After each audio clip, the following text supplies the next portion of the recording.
Basically, Jerz is just, he's an expert global arbitrage in a sense, right? Like, I use my tax burden. I'm about to get my Panama residency. What I really help people do is internationalize, set up residencies, and most importantly, in a lot of cases, is reduce tax burden. Registered in a place where you can greatly reduce your tax burden. Going to receive the remote income is a U.S. LLC. The structure itself is very simple, it's fast to set up, and it's extremely inexpensive. Probably the biggest advantage is you no longer are going to have all of those things taken out of your paycheck for your remote job.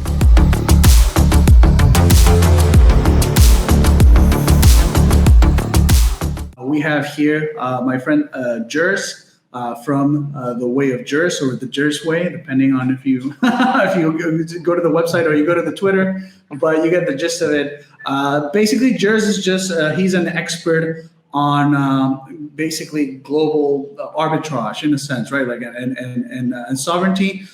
He has helped me personally. So this is not just let's say like an abstract knowledge of him. Like, he has helped me personally reduce my tax burden. I'm about to get my Panama residency, which has been kind of a pain in the in the butt on my end. Like he's done everything right. Like, it's my documents that were not up to snuff. But also, like, he helped me open a Panama account, like a bunch of things that have helped me basically offset, a lot of the tax burden that I have, and just have a better, greater arbitrage, basically, international arbitrage with banking and residency.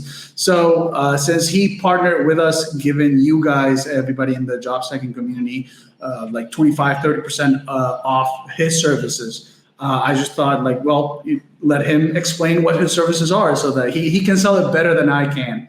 So yeah, we'll just open up to questions later as things come along. So I'll just let him, or however you want to take it. Like, if you feel like you just want to answer questions as they come along, you can do that. But yeah, I'll leave it to you. The floor is yours. Sounds good. So I'll just do like a little introduction for everybody, and then from there we can do some questions. And happy to help. If you guys don't want to ask questions now, I'll be inside the community, so you can reach out to me, send me emails, that sort of stuff. I'll be easy to get a hold of. That's important. I'll be posting in the chat how your email from the community, so that they can know they can DM you here. Exactly. That's the easiest way to find you, right? Exactly. So what I really help people do is internationalize, set up residencies, and most importantly, in a lot of cases, is reduce tax burden. And I do that both by setting up something called a tax residency, which I'll get to in a minute, but more than anything, it's like business structures and banking and all that good stuff. And so from what I know about the community, most of you are working remotely. So you have the flexibility to work from anywhere. So a lot of our clients are people just like you doing the same kind of thing. And by relocating, by changing your structures, you can greatly reduce your tax burden. So I'll just sort of go through those things basically, and then we can jump in with questions. First, I think the most important thing is probably the business structure for you guys. A lot of you probably get remote jobs, not as a company, but directly as a person. And a lot of times, once you have those remote jobs, it's actually not only in your interest, it's in the company's best interest for you to switch from an employee to a contractor. And that gives you a lot more flexibility when it comes to taxation, when it comes to expenses you can write off, and also to sort of get you out of tax systems and registered in a place where you can greatly reduce your tax burden. Are most of the people American, or are most of the people from all over the place? Some Canadians, but most of the people are from the United States. But we do have some. And as a matter of fact, I see two Canadians, two of our most famous Canadians in the chat here, Tope and Nathan. Perfect. So for the Canadians, it's in many ways easier to do this than for the Americans. Americans, unfortunately, are always going to be subject to some form of worldwide taxation. Whereas somebody from any other country, including Canada, can simply leave the tax system and register somewhere else and get to 0% or near 0%. But regardless, for a lot of you, whether you're American, whether you're Canadian, European, really the best business structure to set up your company, which you're going to receive the remote income, is a U.S. LLC. The structure itself is very simple. It's fast to set up, and it's extremely inexpensive. And setting up the LLC gives you access to things like U.S. banking for the non-U.S. people, potentially U.S. credit. So there are a lot of advantages to doing it. But probably the biggest advantage is you no longer are going to have all of those things taken out of your paycheck for your remote job. So things like Social Security and whatnot, when you're getting paid into a company, you typically just get the full salary, and then you're responsible for paying your own deductions. So right there, it's a way to just get larger checks straight off the bat. If I gotta interrupt for 1 second or interject. So this is better for like contract jobs, like 1099, because if you're like in the United States, a W-2, you're kind of screwed, exactly. right? Like exactly. But what I find a lot of times with my clients, people think, hey, I'm screwed. I'm a W-2. I'm an employer.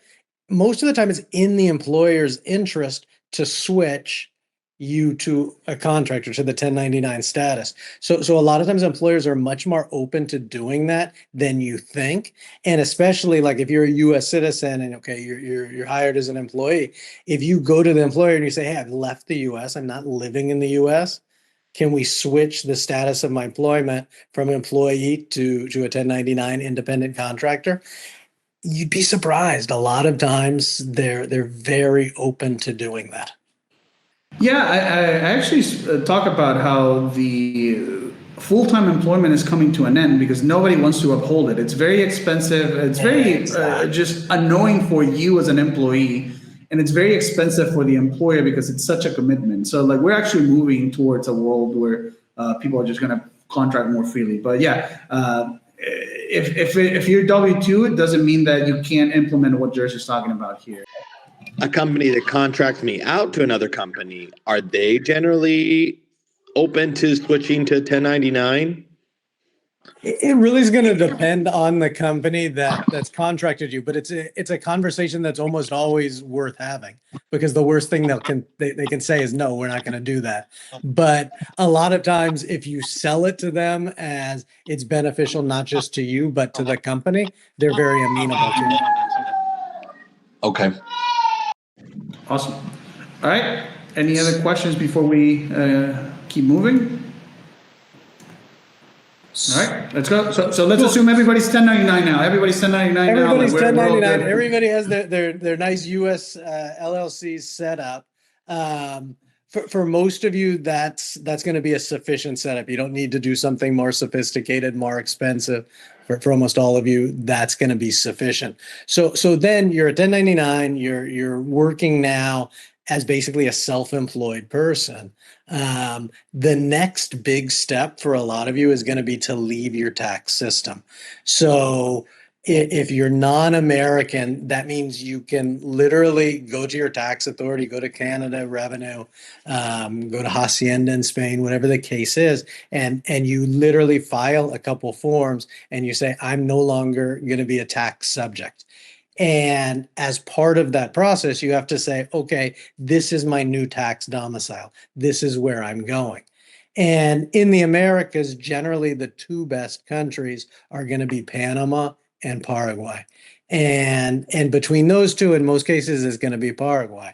And the reason is you can set up a tax domicile in Paraguay without actually living inside the country. So you go there, the requirements are pretty simple. You just get a couple documents. And then once you have those documents, you come to Paraguay for a couple of days and you leave as a tax resident. And you get a 2-year temporary residency. You have to go back for a couple of days in 2 years. You become a permanent resident, and then it's 1 day every 3 years. So really with a handful of days over a number of years, you become a tax resident, and you leave your tax system. Now, what does that exactly mean? It means you're cutting your ties to that country. So like in the case of Canada, you can only spend a limited number of months in Canada every year. If you own a business or something like that, you're going to have to sell that business. You're going to have to liquidate it because you're basically liquidating your position in that country. And then the next question, so what happens if you're American? Because what I just mentioned will apply to every other country but the US. The US is a little bit different because you are taxed on your worldwide income, and you can't just go to the IRS and say, I no longer wish to be a taxpayer. What you can do, the US offers something called the Foreign Earned Income Exclusion. The amount changes, goes up a little bit every year. The current number is 130,000. And the IRS allows you, if you leave the US, to deduct your first 130,000 of income from your US taxes. It's not like 100% dollar per dollar deduction, but if you're making 100,000 plus, it's gonna save you significant amount of taxes in the tens of thousands, the low tens of thousands, by doing this. And the IRS uses two tests to determine, hey, is this something you can do? One is a physical presence test. And for this, it means you have to only spend up to 35 days in the US. So if you spend more than that, you can't claim this deduction. But the second way to qualify, and it's an either or thing, is the bona fide resident test. So you can set up one of these residencies like in Paraguay, like in Panama, and that will allow you to claim this deduction. So it's not quite as good as it is for the Canadians or people from other countries, but it's still pretty good. And just think, you have these couple remote jobs, 2-3 remote jobs, and suddenly you're able to eliminate or greatly reduce the tax burden. It simply becomes another way to sort of stack money. Yeah, so the tax. So I tell my students this, like you don't really feel the taxes when you're job stacking, when it's just only like 2 jobs, 3 jobs. Once you scale past like 3 jobs, you realize like the system it's set up to make you fail. Like they take so much money. It's really they take out the they take the ladder off. It's ridiculous, right? And so this is very important. So I want to ask you, like I didn't see like if anybody else has anything they want to ask, go ahead. But I wanted to ask you, like, why Paraguay? Why like why is that important? So basically, these countries, Paraguay, Panama, there are a couple others in Latin America. They're called territorial tax countries. And what that means is they only tax income earned inside that country. So if you go and work for a Paraguayan company, Panamanian company, you're going to pay tax in those countries at the tax rate. But working a remote job, or if you have income from another source that comes from a foreign country, it's taxed at a rate of 0. You still have to file tax returns, but literally at the bottom of the tax return, it'll say 0 tax owed, because all your money comes from a US company. It comes from a Canadian company. It's coming from outside the country. So it's like a little legal trick to avoid paying tax. Simply by registering and becoming a legal tax resident in one of these territorial tax countries. Now, if you look at the different countries, again, the advantage of Paraguay compared to the others, Paraguay has no physical presence requirement. So most of these other countries, they say, hey, you got to live here 3 months a year. You gotta live here some amount of time during the year. Dubai's like that. In Dubai, they say you have to live here 3-4 months of the year. But in Paraguay, there's no requirement at all. So you can become this tax resident, and many of my clients have become tax residents, and literally they spend no time in the country. So it's like a formal residency, right? It's a formal residency. You still have legal rights to live in the country as you do with a residency in any other country, but it's a little bit different because you're in most cases using this as what's called a fiscal or tax residency. So you're using it. It's like a legal cheat, a legal completely. And it's legal. allowed. It's completely legal. Exactly. We're not talking. This isn't gray area. This is 100% by the book, perfectly legal, and basically it is just understanding the way international tax systems work and following the rules to sort of exploit and benefit in a legal way. That's great. I mean, we're kind of going from job stacking to residency stacking, passport stacking. They're very complementary. I think there's a lot of like synergy between the spaces because ultimately what it's about is figuring out how you can make the most money and keep most of that money that you make, and sort of by combining the two ideas, by stacking the jobs and then maximizing the amount you keep by minimizing the taxes, you're just coming out on top, and in the end you're going to make more money and get to wherever you want to be a lot faster. Okay, that's why we're friends. Basically, that's why I hired you in the beginning. And so, like, basically, to recap a little bit. So, if you're outside the United States, you need. So it's kind of like it all starts with the U.S. LLC, but you need it for different reasons. If you're, Canadian or outside of the United States or American. If you're Canadian or again, like you're not American, let's leave it like that because there's some other people from, we have people from other countries, not just Canada in the program as well. If you're not from the United States, the US LLC basically lets you operate and earn, get contracts, get money from the United States, right? Like from American companies. And one thing, you'd know this better than I would, but I would think, there are a lot of U.S. companies that maybe won't hire somebody who has a Canadian taxpayer. Oh, absolutely. Yeah. But they're much more, it's going to open up the amount of remote jobs you can apply for. Absolutely. Because you're going to have a U.S. tax number. So you are a U.S. entity getting paid by a U.S. entity. Absolutely. And as a matter of fact, the more formal you can make it appear, even if it's just you, the sole owner of the LLC, if you can present as just like you're doing business to business, B2B, right? And you're offering, it's almost like you're an agency presenting as yourself, right? Like you have the agency presenting your resume, but it's just you. That's even better, right? Like, because it's kind of like levels of comfort, right? Like if they're, like if you're just a foreigner, and you think that you're going to send your resume to an American company and they're going to call you, like, no, they're just very uncomfortable doing that. They won't do international contracts, right? Then the next level is like, well, if you're a US LLC, they're more open to it, right? But if you're like an LLC that you're just an individual fronting the LLC or the LLC fronting you, you have more opportunity. Like there are many businesses that would still do business with you. But there's still like a level of discomfort, right? Like of being uncomfortable.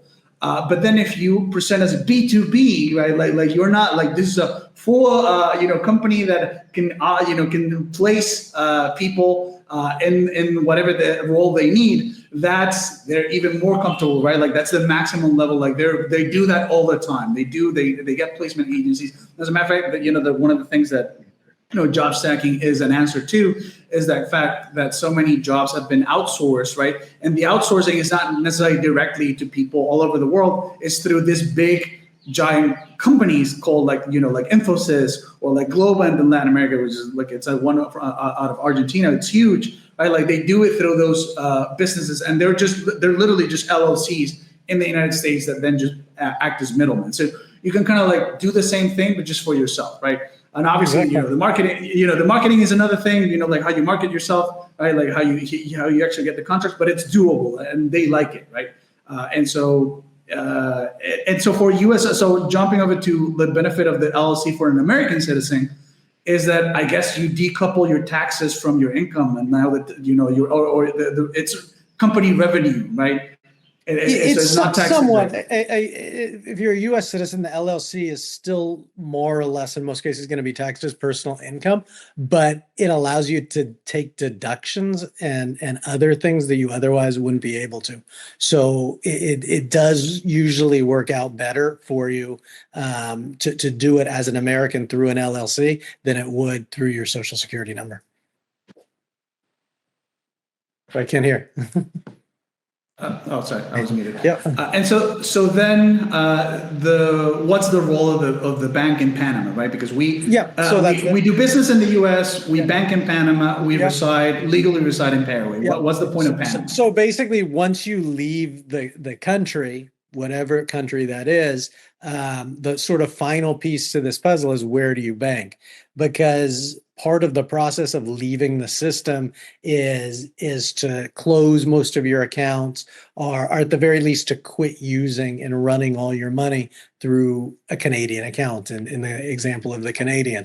So the question is, where do you bank? And there are different options around the world. We work with a lot of different banks, but one of the best in the Americas, probably the best, is Panama, because any money you run through there, assuming you have this setup in place, is not going to be taxed, and the information is not going to be reported back to Canada, to the U.S., to whichever country you've left. So Panama is it's a low-cost jurisdiction for banking. The banks are very safe. They're reliable. They're easy to work with. They don't ask too many questions, and it's a clean sort of finish to the setup. You've left the system. You've established the residency, but now you've got to get paid. And where do you keep and spend that money from? And the answer is Panama. Awesome. I love my Panamanian bank account. It's been great. I actually, this is kind of like a tangential use case. The Panama bank account that you guys set up for me, it was very crypto friendly. So it's like the crypto friendly Panama account, and I was able to actually easily take out profits from my Bitcoin from the Bitcoin that I owned. Because that was something, I owned it in cold storage. So I had it in cold storage, never used, I didn't have them in exchanges. So I was always worrying about how am I gonna, cash out basically. And with the Panama bank account, it was like almost like I just transferred to another, to another address, and it immediately became USD. Like it immediately became part of my balance, and it was tied to a debit card. But this is a real bank, so that's what's important, because I know there are like fintech stuff that do similar things, but this is like a real bank in Panama, like the real full thing. Like it's not just something on top of the banking system. So that was another benefit if you guys are into crypto. Yeah, and this bank in Panama, we work with a few, but if you do anything with crypto, you've probably found out in Europe, in the United States, and Canada, just simple transactions like you're talking about, and we're not even talking cold wallets, we're talking from exchanges. So you have a Coinbase account and you want to cash in or out to your Chase account. Chase is going to freeze and close your account. And with this bank in Panama, you just don't have any of that trouble. So there's no issue. Bitcoin, stable coins, Ethereum, you can do directly in and out of the account. And that would be great. I didn't read the whole thing, but you got it. We'll read it. We'll read it a bit. But, and the other thing you touched on this, I want to mention real quickly, somewhat related to what we're talking about. If any of you are using fintechs as like your primary banks, don't. Fintechs are great. They have their place. Something like Wise or Revolut, they're really good at moving between currencies and sort of transferring, wiring money. But these accounts are notorious for freezing your funds. I work in this every day, and I just had an experience a few months back with one of my fintech accounts. I left way too much money in it. I go one day online and, I should have $100,000 in there and I have zero balances. And, it took hours, days of my time to fight and get the money back. So be careful with fintechs because they eventually will get you with some sort of compliance or try to freeze money, have other options available. Yeah, I feel like they live in a legal gray area of sorts. Like they're not as responsible to you as a bank is. Like they're kind of like a social network. The social networks are famous for not answering your questions, like not giving you full support as let's say like a real institution would. Well, the problem is what the fintechs do. They aren't a bank at all. They're a digital platform that sits on top of a traditional bank that you've never heard of. And so the problem is when you have something goes wrong with the account, like happened to me, like it's happened to many of my clients, who do you get a hold of? It isn't like Chase, it isn't like Bank of America where you pick up a phone and you call the bank. It's just a process, and it's a process that doesn't work to get a hold of them so you can get your money back. So don't think if you're with any of these fintechs that it's a bank. It's not. Yeah, it's just an interface. It's just an interface on top of the banking system. Exactly. That's pretty much just it. And I found that actually they heavily rely on banking because what they do is they have a bunch of accounts and they just move your money around. they just move the money around. And that's one of the things that I think is happening. The reason they freeze funds so much, the reason they fight you, they'll eventually give you the money back, but it takes months. The reason is they don't have money. So I think they're just using one pile of money to pay this bill and just sort of moving money around the wheel. Yeah, Gary was just saying that in the chat. He said that the fintechs and exchanges also don't have the same custody controls and obligations and have bigger problems with reconciling funds. Yeah. So it's been great just having like a real bank, right? Like a real bank, just be crypto friendly. Like you can just send crypto to it, send to it, send out of, send from the account to somebody else. And it's like technically just a USD balance, USD balance, right? And so yeah, so that's like I said, I love my Panamanian bank account. It's a good account. I use the same one. It's a good bank. And what about Europe? Why no? Because you proposed Paraguay, I believe Uruguay as well, Mexico a little bit as well. What about Europe? What if people like they, for whatever reason, they prefer Europe? Because you're in Europe right now. I'm sorry if I'm doxing you. No. I'm just visiting. I lived in Spain for a number of years. Careful not to spend more than 6 months there because I don't want to become a tax resident. But I love Europe. The problem with Europe is not the friendliest place to go to escape taxes. There are some countries that have special tax regimes, but more and more they're sort of phasing those out. And Europe is awesome, but they tax you to death. Exactly. It's just for tax optimization, it's not Europe. Europe's for lifestyle. But the cool thing is, like if you do what I'm saying and you get a Paraguay tax residence, you can go spend your summers in Europe. The rest of the year pretty much sucks anyways because the weather's not good. So, come spend the summers in the Mediterranean. You can work the remote job, go to Asia, you just travel around. And it's really the best of both worlds. And then you're not subject to the crazy European taxes. Awesome. So a little bit more kind of like sane, a little bit more freedom, or let's put it like that. Exactly. It's also closer, I guess. Like it's just a trip to Paraguay. Although, well, maybe a trip to Paraguay from Canada might be. Well, it's quite long. Full disclosure, the worst part about Paraguay is getting there. It's not the easiest country to get to. It's it's a landlocked country. The flight connections are pretty bad, so it's probably going to take you a couple days to get down there. But again, the good thing is it's so limited the amount of times you have to do it. You just have to go once, then again in 2 years, and then once every 3 years. So it's not the end of the world that the trip down there is a little bit complicated. And also it's growing like crazy. So I think, in a couple years, by the time you have to go back, it probably will have better connections than it does today. And that's another thing, because right now I'd say this is not well known. Like, I know you have a lot of clients, you have a big presence online, but in the big, like in the big scheme of things, you're on you're like very niche. This is very niche knowledge. And so, sorry, I think, okay. I thought you froze. And so, but the more people realize, like, wait a minute, like, we can just get a residency where we don't have to live in the country, and it helps us pay zero taxes. At some point, Paraguay is just going to close the gates. Like, it's too much of these people doing this. And it's what happens with all the countries. So years ago, I got Panama residency, and then Panama made it much difficult. Same thing happened in Dubai. Dubai was zero tax. Now it's 9% in most cases. Before, you didn't have to spend any time in Dubai. Now you have to spend 3-4 months there.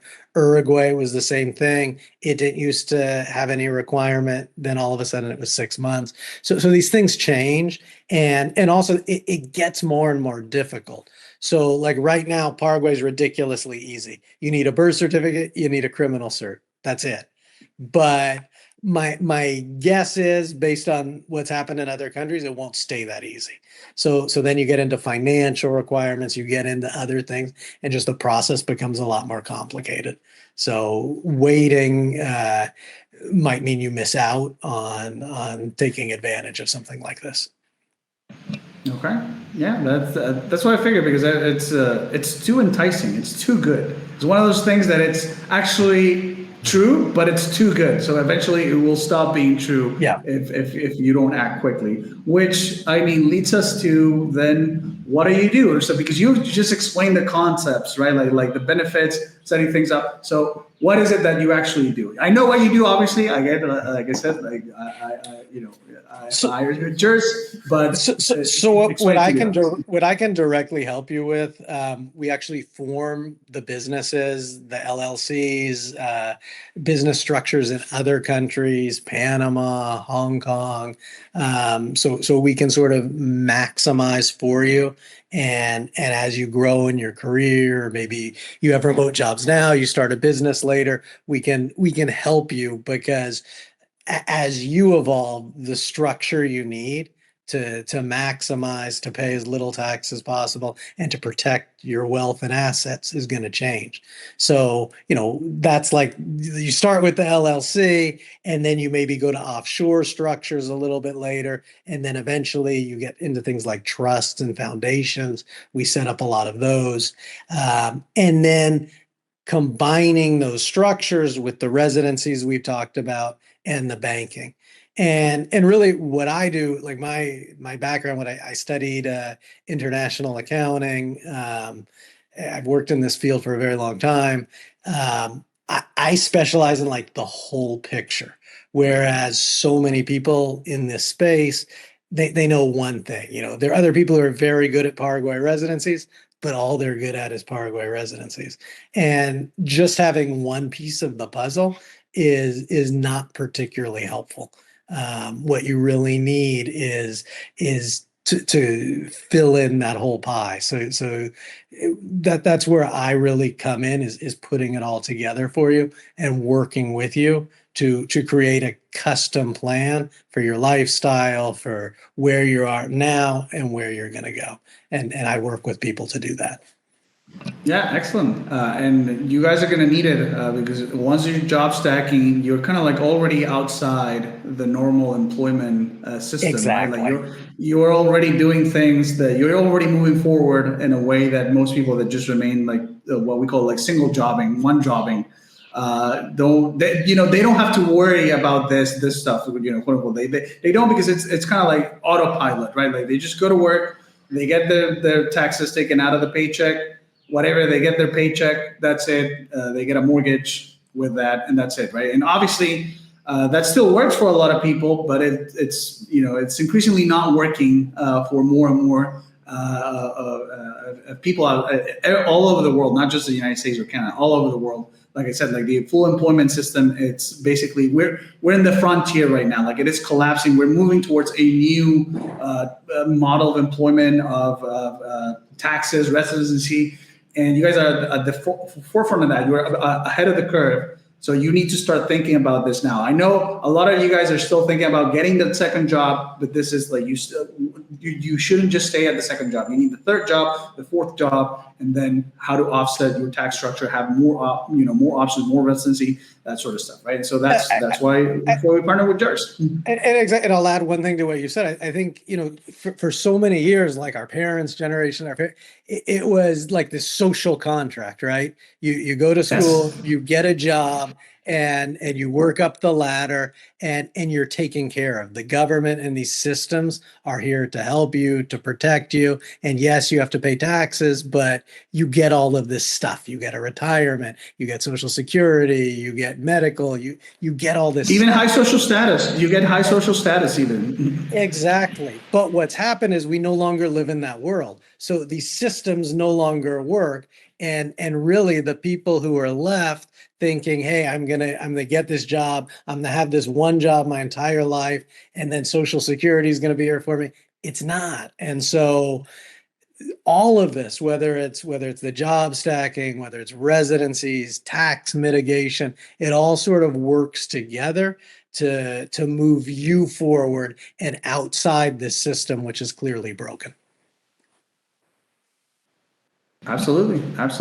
So we've been talking for quite a while now. How about we just officially open it to Sounds questions good. and answers? Yeah, just any questions you may have, just post them in the chat and I'll read them out and we'll answer them. Starting now.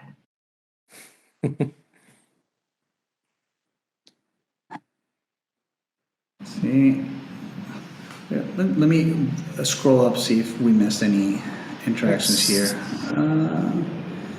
So we already had Rob talk about the crypto banks that hassle you when you want to pay, when you want to cash. When you want to cash out. Let's see.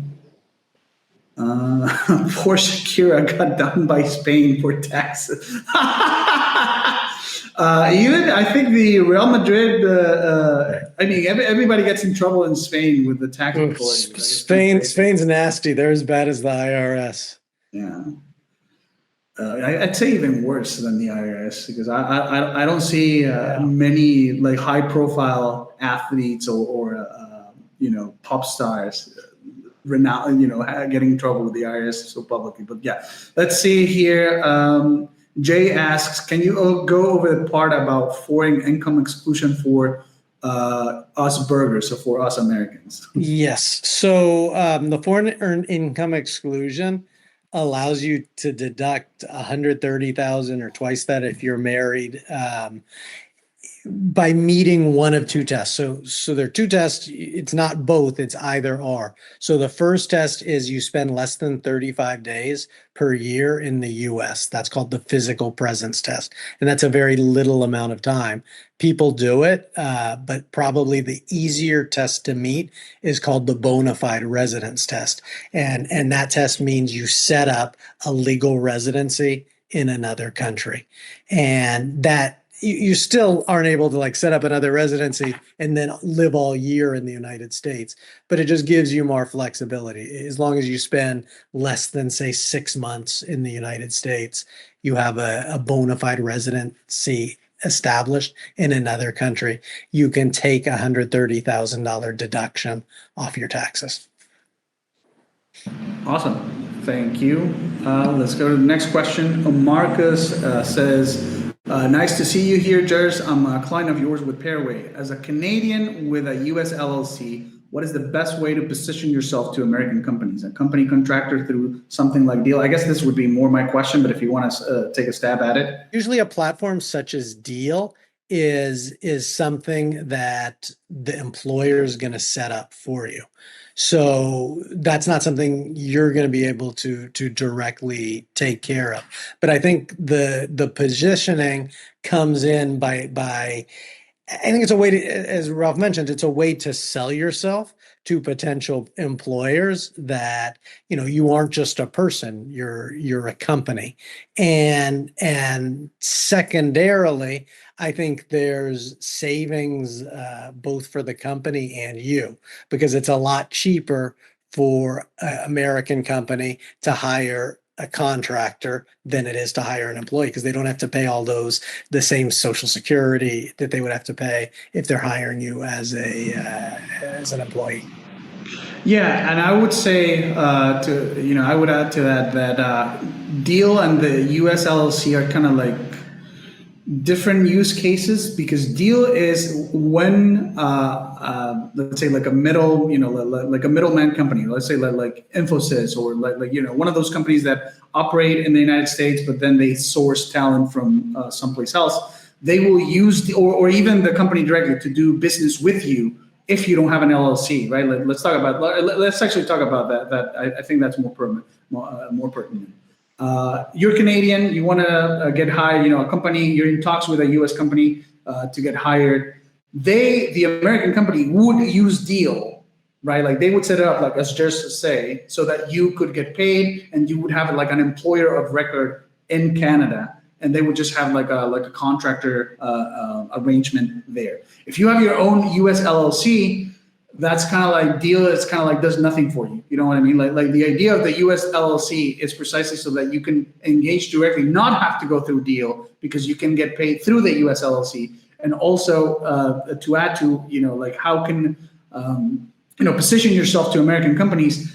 I talked about that earlier, which is don't present as an individual with an LLC. Present the individual as its own entity that then can source talent for the company, and you present your own your own resume. It's kind of like imagine you find a job posting, right, like for a position that you think you can fill. You don't reach out like, hey, I'm Marcus, here's my resume, by the way, I have an LLC so that you can pay me. That's the wrong approach. The right approach would be contacting, like getting in touch with somebody like like the hiring manager or something from that company, and say like, hey, I'm from Marcus LLC here in the, and I think I have a good candidate that would fill this position. And then you present your resume as if it was like the company having like a pool of talent, and they just like, sponsoring, like pushing you to get hired by them, to have a placement. That's the best way, because if you're just like an individual,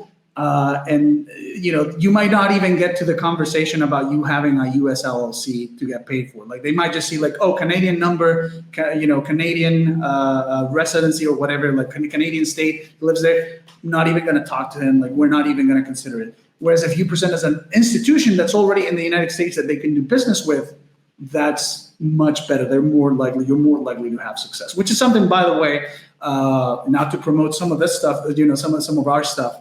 We're moving towards that. Like we're moving towards, like when we apply for you guys for jobs, like we're moving towards more of an agency, like an agency type of deal, where we reach out to companies on your behalf, presenting as what we call idle talent, right? So we have this parallel structure, which is we're starting to set up so that you guys can use it for job applications, for applying to jobs. But yeah, I don't know if Jerz, do you have anything else to add regarding this about deal and the US LLC and like presenting yourself for American companies? No, I mean deals. I use it to pay employees, so it's a great system. But it generally is not going to come from you. It's going to come from the employer. Exactly. Let's see. Next question from Rob. So you need to leave your current country of residence to be able to do this, though. So if I'm in Canada, I can't live here for most of the year and just spend a couple of months a year in another country, say in Europe, and still do this. Yeah, so basically, if your goal, you can, of course, set up residencies even if you still live in Canada. But if the goal is the tax savings to get to the 0%, you have to actually leave the Canadian tax system. There are a couple forms you have to fill out. It's a special final tax return. you set up the residency, and then yes, they will only allow you to spend up to 6 months per year in Canada, or you become a tax resident again. Generally, 6 months is that magic number. If you go over 6 months somewhere, you're going to be a tax resident, regardless of any setup you've done. I just had a funny idea. Could you live as an illegal alien in Canada? Like you were a legal, you were a resident or whatever. You give up the residency and then you just stay. You sneak in. Well, so I don't have experience with Canada doing that, but I will say I have quite a few people who I've worked with, clients who have done it with the European countries. So like in Europe, because they have the free, with the Schengen zone, they don't have border controls. So, they don't really know how long you're in Spain. So a lot of people will chance it. They'll get some sort of residency or something, and they'll say, because on paper, it looks like they're spending less than 6 months in Spain, but in reality, they're just walking back across the border and spending practically the whole year there. So you can do things like that. If you can, it's harder now, I think, to cross illegally into Canada, but in theory, yeah, you could do that and get away with spending more time there, so long as on paper, you're not.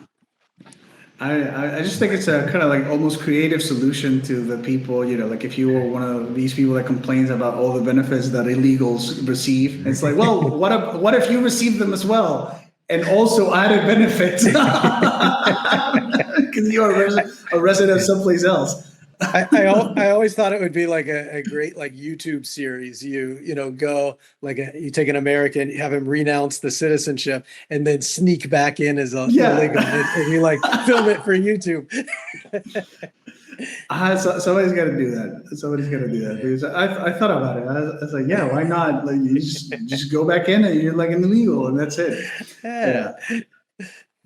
We have a question here. I thought Canada's tax system is based on your worldwide income too. I think not. I think it's just the United States. No, there's citizenship-based taxation and taxation based on your worldwide income. Two different things. So with U.S. with citizenship-based taxation, you can't escape it. Even if you leave the U.S., you still have to file. You still have to pay some form of tax. In Canada, yes, they have worldwide taxation, but only if you're a tax resident in Canada. And Canada still makes it possible to leave the Canadian tax system. So once you've left the Canadian tax system, you don't pay tax or have any obligation to file in Canada as the Americans do. So what you mean is that Canada lets you leave the Canadian tax system without renouncing your citizenship, whereas the United Correct. States, if you want to leave the taxation system of the United States, you have to stop being a U.S. citizen. Correct. Yes. Okay. All right. So next question is, thanks. So would the Paraguay residency work with jet setters? I don't know what that means. Do you? if it works with jet setters? So I think he's basically saying somebody who, I think it's a perfect setup for that. So a jet setter is basically somebody who's just going to travel around and live all over the world. Oh, from the jet set. Oh my God, I'm so dumb. Yeah. and so absolutely it would work, provided you don't spend more than 6 months in any country. So, go spend 5 months in Marbella, go spend 5 months in Bali, it works perfectly. Monaco, wherever you want to spend your time as a jet setter, just don't go over 6 months. And you combine that with the Paraguay residency, and it's a perfect setup. All right, thank you very much. We have another question this time from Gary Holden. Jerz, do you have any clients that have sold themselves as a company rather than an employee, even when the nature of the work and relationship is the same? Yes, I mean, you obviously whoever you're selling yourself to is going to know, you're an employee versus a company. But I've worked with a lot of clients and sort of coached them through the process of selling themselves as a company to an existing employer so that they are changed the status from employee to independent contractor. It's very doable. I'm not saying every company is going to accept that, because of course that's not true, but it benefits both you and the company, and I think companies are a lot more open to it than people think. Yep, and it's what I've been saying. Like, you wanna like just even if the again, like, you want to have like a layer of separation between you and the LLC. It's almost like the LLC is placing you as an individual. Like, I think that Exactly.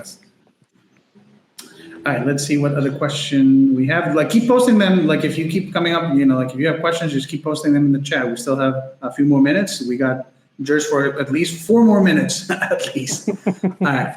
I guess this really only works then if you spend less than 6 months in any one location per year. Could be something better for me down the road, but hard to pull off right now with kids in school and family commitments. Yeah, just keep it in your back pocket. Like, just remember that there's stuff that you can do. Like, just remember that this exists. Exactly. And the other thing to keep in mind, I have had a lot of clients who have done this with kids. So it is possible. I'm not saying it's easy to do with kids, but kids are a lot more flexible than we like to think they are. And, you put them in a new environment. A lot of times they thrive. I have a lot of clients, they'll come to like a Latin American country, Panama, for example, and the parents will struggle with the language and sort of the assimilation. And the kids, they're speaking fluently in a few months and have friends and very well adjusted. So it is possible. Yep. All right. The next question from Marcus: are startups more open with the LLC setup? From my experience, yes, because they're just desperate to get talent, to hire people, right? And they startups also have a higher attrition rate usually, so like they're open to all sorts of like hiring schemes, basically. Yeah. And also the compliance. They don't have the multiple layers of HR nonsense to sort of pick apart what you're trying to do. Yeah, that's right. That as well. I want to make also a distinction between a small company and a startup, because you can still have a small company that still doesn't have the the multiple levels of compliance and stuff, but it's not necessarily a startup because they're not rushing, they're not trying to make it, they're not they don't have that culture of like the hustle culture in a sense, but they're still small. And I was thinking of writing like a small like a post about it, because I find that usually as an employee, and this is kind of like separate from what we've been talking about with Jerz, but this is a more general job stacking concept. I find that bigger companies and smaller companies that are not startups tend to be very good for job stacking, and they tend to be very good. I can so see it's kind of like, they're kind of like small companies that are on the way of becoming like middle-sized companies. They're not startups, basically. Startup does not mean small company. I realize that a lot of people substitute that language, like they think small company means startup, but that's not necessarily the case. Yeah. All right, guys. Any other questions? We got a couple more minutes. If not, we can drop. I don't want to keep Jerz too long because it's 12. It's midnight basically. Well, it's 1 a.m. there. 1 a.m. Past my bedtime. Yeah, past your bedtime. Yeah. All right. Let's give it 15 more seconds. If I don't see any more questions, we're closing the stream. All right, let's see. All right, so it seems like we're done. Cool. Guys. It was a pleasure, everybody. And Rolf will have all my information, so feel free to reach out. Any questions, happy to help anybody. Yep, and remember, you get a 30% off of all of the Jerz services. That was a mouthful. Where all the services offered by Jerz. All you have to do is say that you come from the job stacking program, and he'll take care of it. Yep. Okay. Guys, thank you for coming. Thank you, Jerz, for have a great weekend, this. everyone. Yep, absolutely. It's a pleasure. Ciao. Bye.